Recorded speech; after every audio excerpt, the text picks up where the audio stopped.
And hello, everybody. Welcome to a very special edition of Narrative Live. It's a Thursday night. It's 9 p.m. Not normally the time I'm talking to you, but we're going to do a special show tonight looking at the McGonigal Affair. There's been a lot of research into what it means to have such a high-profile intrusion into the FBI, a senior agent for the FBI, a retired one, but still a senior one, working, it seems, on behalf of an adversary of the United States, doing some very malign things in Albania and neighboring countries of Albania. But most intriguingly for all of us, it really all ties back to 2016.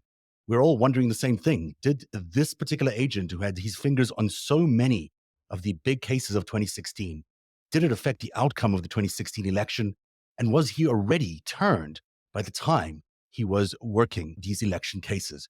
We're going to go through all of that tonight. Now, I had Craig Unger, the very celebrated author of American Compromise, plus many other best-selling books on the other day. He writes for many of America's leading publications.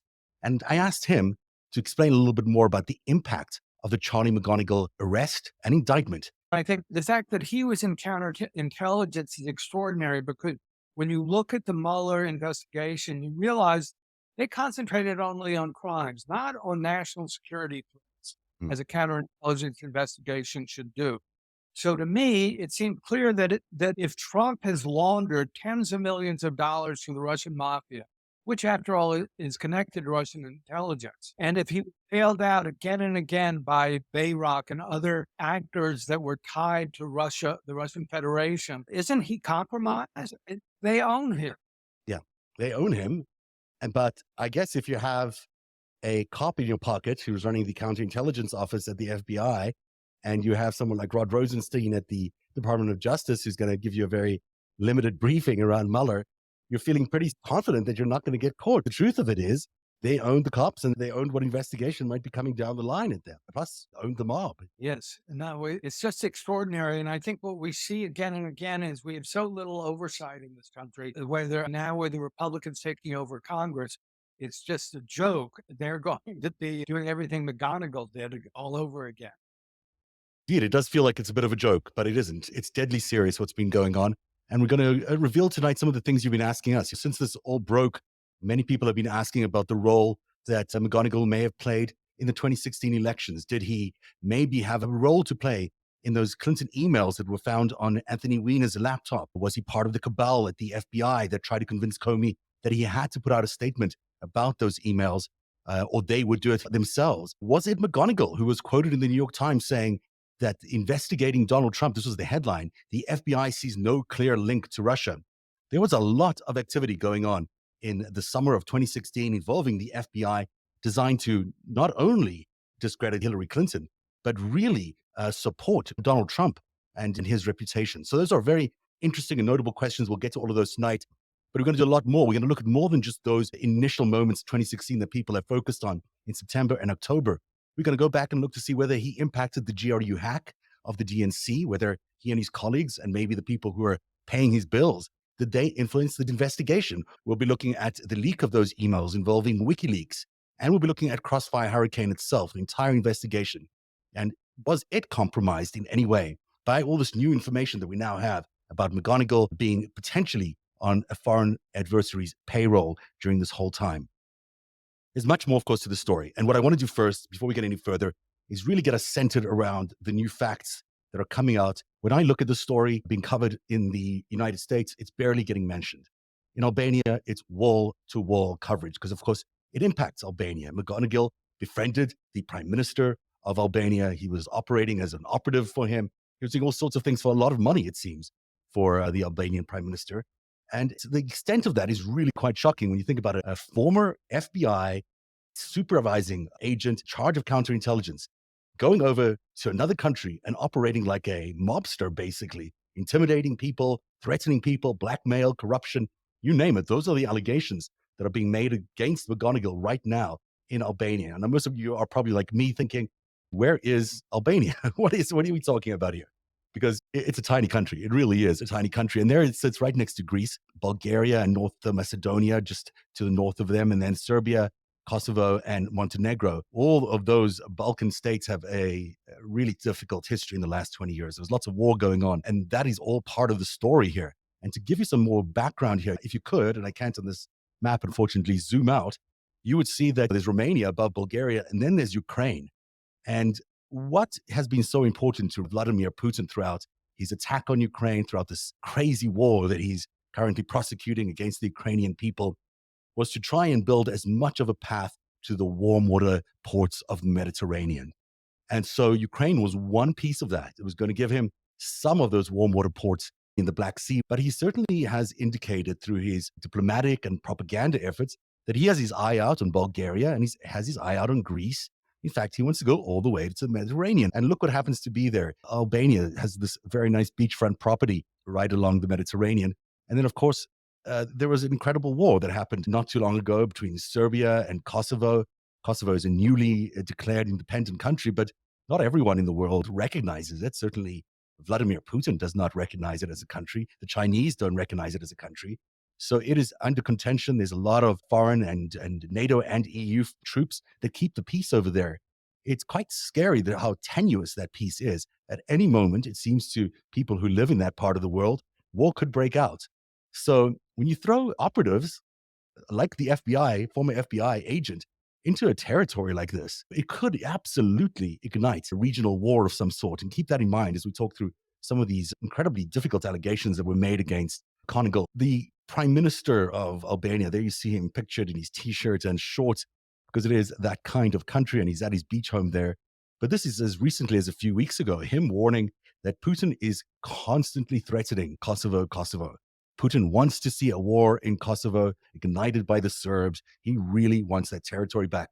And they supply all the oil to Serbia, which is why there is such difficulty in that area because the rest of the guys in that area, in those Balkan countries, do not get all their oil and gas from Russia, but Serbia does. So what does that all mean? Here's the prime minister. I didn't get a chance for you to see him. There's Eddie Rama, the very same man that the former FBI agent, McGonigal, went to visit, became good friends with, perhaps took a $225,000 bribe, and also helped fix some other things for the prime minister there. This particular story alleges that McGonigal was used to blackmail Meta, the former president of Albania, when he was the president, but he did not succeed. So this is a allegation which is being made by the deputy of the Freedom Party. It's one of the biggest parties in Albania. She's claiming here that the FBI agent, meaning McGonigal, was also used to blackmail Meta, the former president. That's the allegation, that he was blackmailed. He's no longer in power. Is it maybe the reason he's no longer in power, that he was ultimately blackmailed? We don't know. But according to this person, she says other instruments were also used. There are several things that lead to President Meta. We have many other interventions. There are businessmen who have been blackmailed. There are some judges who have been blackmailed with vetting. Albania is a country which has had a lot of corruption in its history. So when you hear this word vetting, it's really all about how important it is for them to become part of the EU. And in order to become part of the EU, wants to set certain standards for its politicians, for its lawyers, for its judges. Sounds like a good idea everywhere. That's the vetting process. No one wants to not succeed in the vetting process because you become a persona non grata in Albania. You basically can't operate in politics or business there, which is why it is so critical to understand that when McGonigal was out there blackmailing people, allegedly, he was actually influencing the political future of many of these politicians, of the judges, of the lawyers in Albania, which are, by the way, one of the big problems they've had in Albania is money laundering of the drug trade. Of which drug trade? The Sinaloa cartel drug trade. In other words, the drugs that are sold into the United States, largely by the Mexican cartel, are then washed through Albania. And that's where the Albanian mafia and the Albanian leadership makes a lot of its money. And so you can see why an FBI cop, they're blackmailing leaders, politicians, and blackmailing judges and lawyers has an impact on whether the Sinaloa trade of drugs into the United States can continue. So these are the kind of forces that are impacting our world all the time now. And you can't just look at one instance and say, that's just isolated.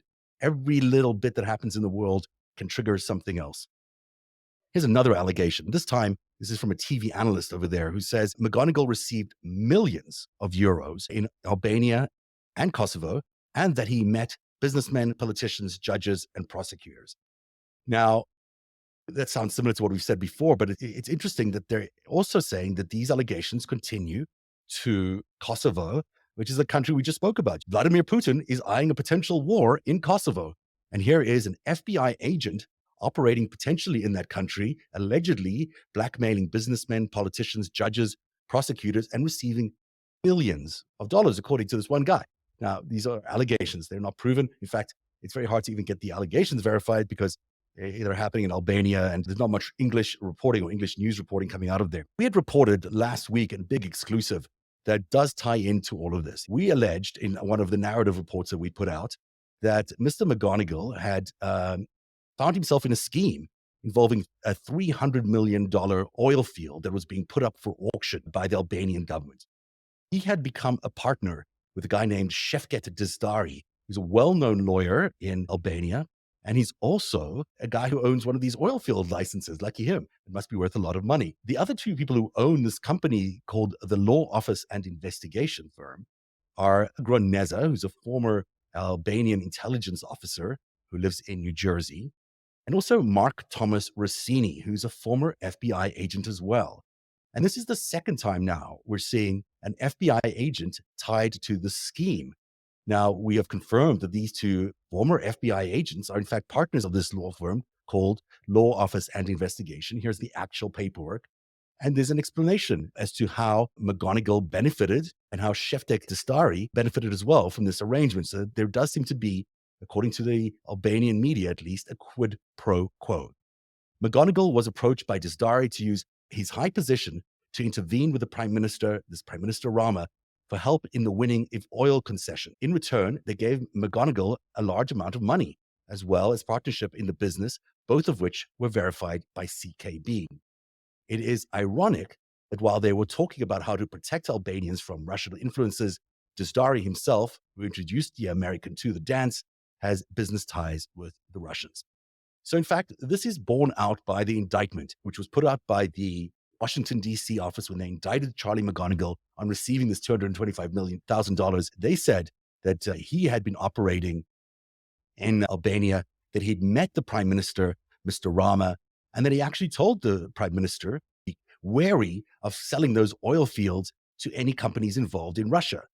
Now, that sounds very good. It sounds like he's following at least American proper State Department diplomatic lines, even though he was not authorized to have the meeting, even though he never told anyone about the meeting, he never told anyone about the money. He secretly went as a former FBI agent and met with the Albanian Prime Minister and then came up with this suggestion to the Prime Minister to be careful of selling these oil auctions, these oil fields, to the Russians. Now, as it turns out, they did stop a sale of one of these oil fields to the Russians, and they gave it to Mr. Shevket Dizdari, from which Charles McGonigal and his other partners would have benefited from that deal. What Charles McGonigal didn't know at the time is that his partner, Shevket Dizdari, was also in business with the Russians, with Gazprom, as we mentioned before, which means here you've got a former FBI supervising agent in charge of counterintelligence in the New York office who, at the time that this was all happening, had still been there and was now making a deal to benefit from the sale of an Albanian oil field to a company that was sanctioned by the American state because it was owned by Russia. And you can let that sink in for a minute. There's a lot of information I just shared with you. But the allegations against Mr. McGonigal are vast and wide. And they're not just about receiving $225,000 to dirty up a lobbyist on behalf of the Prime Minister. It's much, much more than there could, in fact, be millions and millions of dollars at play here. And we know that the allegations that have now been made include that there was potential blackmailing of politicians, presidents, lawyers, judges, you name it, that he may have been involved in this $300 million Kremlin oil scheme to get the Albanian oil fields into the hands of the Russians, away from other people. And also that bribery and corruption seems to have extended beyond just the immediate region. So we're not just talking about Albania. Looking at the map again here, we know that he went on his various trips to that region. He went to Kosovo, Montenegro, parts of Bosnia-Herzegovina. So this is remarkably fresh stuff. It needs some time for people to sink into it, but this is not yet been charged as espionage, although it sure seems to me that it's an organized taking orders from someone who is not, Mr. Rama is a Western-leaning leader. He certainly supports America, but it's certainly not following American policy. And because he was doing all these things that benefited Russia, and because there are allegations that later on, he also took a lot of money once he had retired from Oleg Deripaska for additional work to remove sanctions, it sure gives you the impression that Oleg Deripaska, who acts as an agent of Vladimir Putin, was basically giving orders to this FBI guy to destabilize the region, to win some of these oil fields, and to corrupt the political process inside an independent country. Have you ever heard of anything so ridiculous? An FBI supervising agent going into these other countries, operating like a operative of Oleg Deripaska and Vladimir Putin, and causing a lot of political damage along the way. Let's get back to another clip from last week. This is when I was talking to Craig Unger, who wrote the book American Compromat, and so many other books like House of Bush, House of Saud. These are terrific books that really help you place all these stories in history. I spoke to Craig about the office, the New York field office, where Charlie McGonigal worked. The time that Charles McGonigal spent in the FBI really tracks the whole emergence of the Russian mob in New York and also the United States. We had the Cosa Nostra there before that, and then the Russian mob came in with the refuseniks, and then with that mob emerging, there was new leadership in the FBI and in New York City, and that leadership was essentially Rudy Giuliani. He was the guy in charge, at least in the mayor's office, but before that at the attorney general's office, for policing this change that happened from the Cosa Nostra into the more Russian-controlled New York's mob scene. He had a very good collaborator because James Kallstrom was the head of the New York City FBI field office. And we know that Kallstrom and Rudy had a long history of working together, even after they both left their respective offices. They worked as part of a consultancy together, and they also always kept an open ear to what was going on in the FBI field office by being involved in the FBI union, which is where they were able to get a lot of influence and get a lot of information. And Castro was very close to Trump as well. I've seen outtakes of him on video explaining his relationship with Trump. I quote him in my last book, American Compromat, and he said that Trump, who was famously cheap about giving to charities back in the 70s, gave $1.3 million from his favorite charity. Kallstrom said Trump would call him at least once a week for a 40-year period. That's a real friendship. And it seems that Charles McGonigal, way back in 1996, began his career as an officer in that mob world, really looking at Russian counterintelligence in New York City. So a long time that he must be familiar with a lot of the same players who are still there today. When I first got into investigating the money laundering going through Trump Tower of the Russian mafia money, to be honest, I got FBI files. And I think if I can get FBI files, the FBI should have been able to get them too. If you have any questions on the YouTube chat, let's answer them if we can. Is the Albanian prime minister being investigated? It's an interesting question that you're asking there. As far as I know, he's been hiding for the last 4 days or 5 days, ever since this has come out. He's refused to come out and talk to anybody. But there is a attempt to get him to come and talk to the parliament there. You know, Albania is a fairly new democracy, a difficult time sometimes enforcing its democratic rules. Certainly they'd like to talk to him. I don't know if they've been able to. That might still be happening. McGonigal must have gotten away with more dollars than that is what is being reported in the paper. What can you compare against what he's ever saying was involved in? It looks to me like it was millions of dollars, although it's hard to say exactly what. The $225,000 is all he's been charged with. But it's a small amount of money compared to the values of all these other things that he was involved in. These oil fields were $300 million. And as you saw alleged there, there is an attempt by somebody there to say that there were millions of dollars involved in the scheme. We were talking from a few minutes ago there about the New York field office, which is where Charlie McGonigal began his career. And he was there with Jim Kallstrom, the very good friend of Rudy Giuliani, Louis Freeh, who was the director of the FBI at the time. All these people have allegations of being corrupt. I suppose is the only way to really describe what they've been doing. I'm talking about particularly Rudy Giuliani, James Kallstrom, who's now deceased, and Louis Freeh. They're in retirement, they've made a lot of money, and it's always a questionable thing about how a civil servant suddenly becomes so rich once they leave office, and perhaps this is why they were able to make so much money. But in 1996, things were changing in New York. The Cosa Nostra were being pushed away, and the Russian mob was beginning to start taking over the city. And to a large extent, it may have been the reason that so many people involved in the policing of 1996 had such illustrious careers. As that mob was being driven out, a lot of these characters, Andrew McCabe was working the mob scene in New York City in 1996. Charlie McGonigal was working the New York mob scene in 1996. Louis Bledel, you might be asking who that guy is. Let me tell you who that guy is, because he also shows up in the current allegations around Albania. And this would be FBI officer number 3, if you're counting, involved in some way or another with the corruption going on, or alleged corruption going on, in Albania. Here's where that little bit comes in. In one of the indictments, it says that on March 4th, 2018, this is after Charlie McGonigal's retirement, a defendant, McGonigal, dined in Washington, D.C. with, among others, Person A, the Prime Minister of Albania. And Person A, by the way, was this Mr. Nezo that we introduced you to earlier. The Prime Minister of Albania we've just been speaking about is Eddie Rama, and a former FBI special agent who was working on at an international professional services firm. Now, we know that not long after this particular event of this dinner, the professional services firm, which is Ernst & Young, received a big contract from the Albanian government, an anti-corruption contract from the Albanian government. And it's Louis Bledel, who was working as the main person at Ernst & Young, who was benefiting from this particular contract. In fact, the Prime Minister even called out Bledel's name when he made the announcement that he was awarding Ernst & Young the anti-corruption contract. So who is Louis Bledel? He is the guy who preceded Charles McGonigal as the supervising agent in charge of counterintelligence in the New York field office.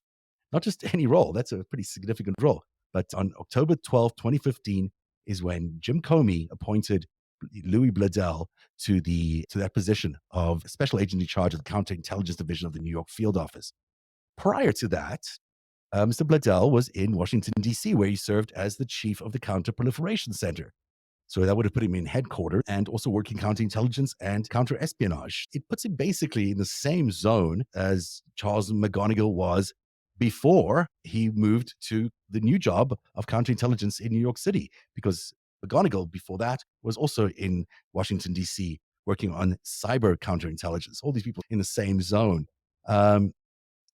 Also, it's important to note that Mr. Bledel started off in 1996, just like Mr. McGonigal started their careers at the New York field office in 1996. These are pretty stunning and unusual things to learn, that these people started at the same place at the same time as Rudy Giuliani and Jim Kallstrom was there. You've really got to spend some time thinking about that.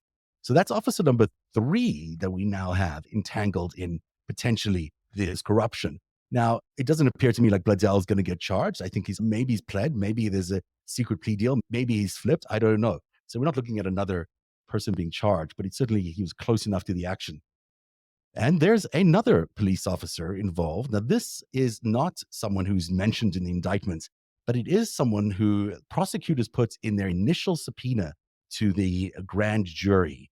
And his name is Thomas Fitzgerald, former FBI officer, agent as well. Also worked for the New York Police Department. I don't know very much about him and how he's tied into this, and he may not be tied into this, but I did take a look at what's called the Guardian Consulting, and look at the uplift there in the amount of money that he was able to suddenly generate in 2019 to 2021 when all of this was happening. $2.8 million from what was an average of about 180,000 before. So Tom Fitzgerald's company suddenly had a big boost of money as a lot of this action was happening, to the tune of $3 million. That could be an indication that he was involved. Maybe he was involved and he's flipped. Who knows? But that is agent number 4. Former Federal Bureau of Investigation agents involved in what appears to be a scheme targeting Albania and the neighboring countries there, at the behest potentially of influencers or operators out of Russia, potentially under the behest or at the behest of Oleg Deripaska and his company. Who knows if it went all the way to Putin? And so let's get back to the second of those agents, and then I might leave it for tonight because there's so much more, but I don't know if we can get to all of it tonight. There's Mark Thomas Rossini. Mark Thomas Rossini was recently charged and pled, although he said he was innocent, I think he took a plea saying that he was involved in bribing the governor of Puerto Rico, which is a small-ish kind of corruption piece, but it still nevertheless is a piece of corruption you don't want to get involved with if you're a former FBI agent. But he had to turn himself into cops. He says he's innocent, but I think he took a plea deal. What's interesting about that is Mr. Rossini also at the time apparently worked for a company controlled by Walter Soriano. Walter Soriano is a British Israeli businessman. He has ties in many places and he's a very controversial figure. And I'm pausing very carefully as I'm saying each word about him because he's very litigious. There is a massive lawsuit currently underway in Britain targeting a friend of this show's for his reporting about Mr. Soriano, in which he alleges a bunch of things, which I will tell you about in just a few minutes. But Mr. Soriano is quite the character, and he also is allegedly tied to Oleg Deripaska. So we're wondering if Mr. Soriano, even though he's not mentioned in this current indictment around what's going on in Albania or around Charlie McGonigal, is it possible that as a operative who works closely with Oleg Deripaska and as someone who apparently or allegedly previously employed Mark Thomas Rossini, is it possible that there's some connection between Walter Soriano and Charles McGonigal? I have so many slides. A couple. Here's the Mark Thomas Rossini slide. And there you see Walter Soriano and why he turned himself in Puerto Rico to face those criminal charges. And a little blurb here about Walter Soriano. Born 1967, he's a British Israeli businessman. He's a CEO and owner of several companies, including USG Security. That's the company that Mark Thomas Rossini allegedly worked for him. And a UK-based firm specializing in the litigation support, crisis management, and asset tracing. Interesting guy. As I mentioned, he is involved in this very complicated lawsuit that he's targeting a American journalist in a British court. And what this particular journalist, Scott Stedman, has done is ask Mr. Rossini to testify. And in fact, I believe that he did testify, if I'm not mistaken, but I haven't got that testimony in front of me. All I know is that, and this is reading from the legal brief that was submitted to the British court, so there's certainly nothing wrong with doing this. In this new proceeding, Rossini likely possesses additional unique evidence that will aid the petitioner's defense in the English defamation case. Rossini's tenure at USG spanned years and covered some of the most critical events described in the petitioner's articles. Events Soriano denies ever occurred.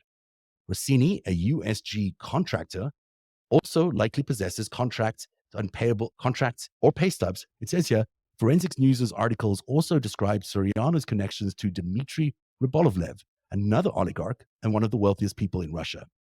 Forensic News reported that Rybolovlev hired Soriano to assist with multiple legal disputes in and around 2016, including one dispute with Swiss banker and art dealer Yves Bouvier.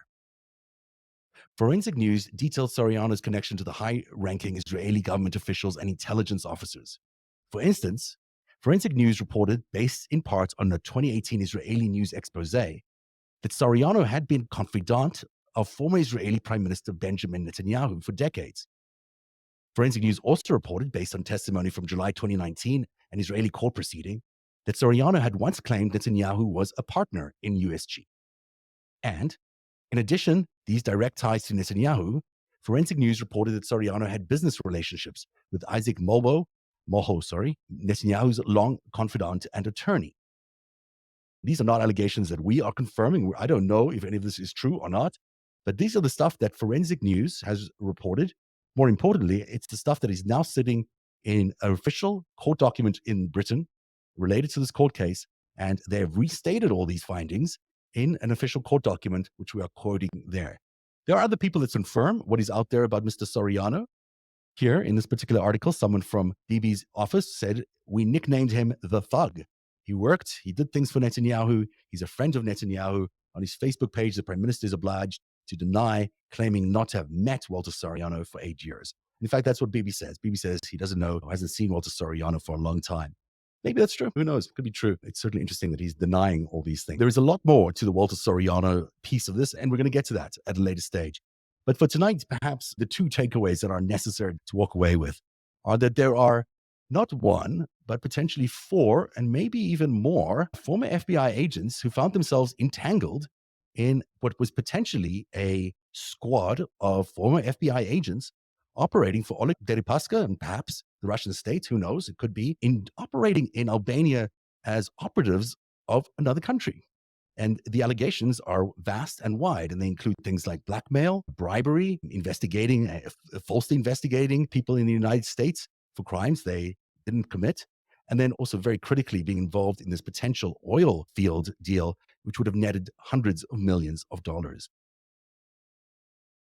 This does lead you to many questions because, even Mr. Bladell's involvement and Mr. McGonigal's involvement in 2016 was so important that you want to go and ask these important questions about 2016. So people are saying online here that Comey needs his comeuppance. Is that the word? There's a lot that Jim Comey needs to talk about. I was watching with great interest his July press conference, which is the first time he came out about emails. And there are 6 or 7 instances where the FBI is trying to prosecute Hillary or Trump or someone in the summer of 2016. And it's absolutely a mess every time the FBI gets involved. What was that firing 2 days before retirement? I know which one you're talking about. Oh, McCabe firing 2 days before? Well, it's a good question. If it's about McCabe, again, he was one of the people involved in the counterintelligence investigation that was started in D.C.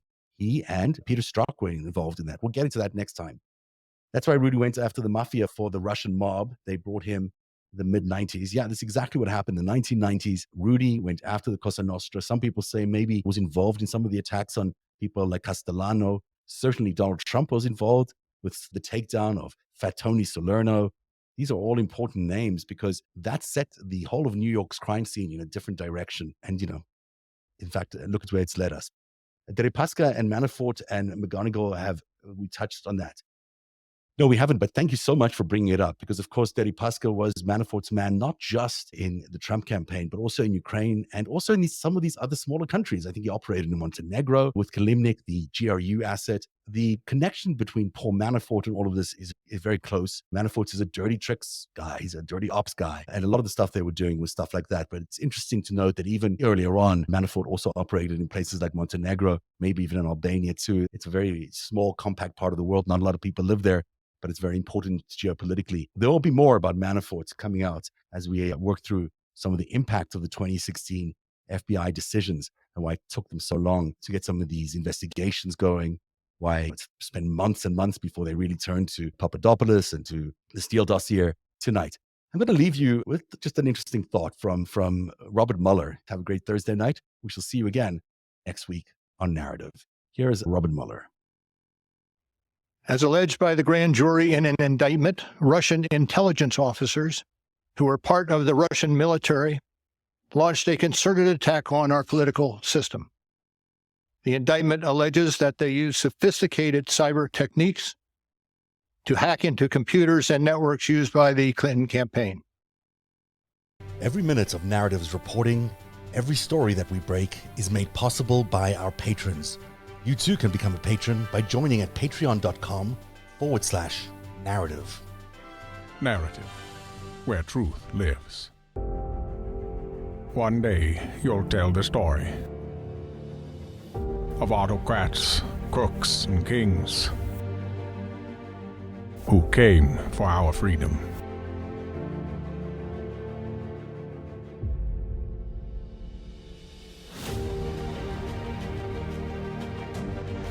A story of citizens who stood up to tyranny and won.